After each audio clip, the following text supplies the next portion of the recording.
ನಮಸ್ಕಾರ ಬಂಧುಗಳೇ. ಗುರುವೊಬ್ಬ ತಪ್ಪು ಮಾಡಲಿಕ್ಕೆ ಸಾಧ್ಯವೇ ಇಲ್ಲ.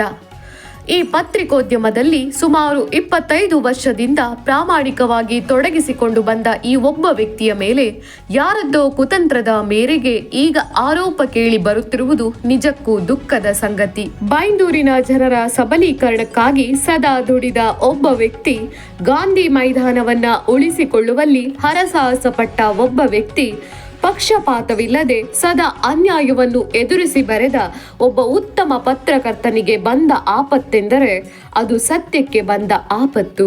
ಒಬ್ಬ ಪ್ರಾಮಾಣಿಕ, ನಿಷ್ಠಾವಂತ, ನ್ಯಾಯಕ್ಕಾಗಿ ಹೋರಾಡುವ ವ್ಯಕ್ತಿಗೆ ತಪ್ಪಿನ ಸರಮಾಲೆಗಳನ್ನ ಕಟ್ಟುವುದು ಖಂಡಿತ ಸಹಿಸಲಿಕ್ಕಾಗುವ ವಿಚಾರವಲ್ಲ.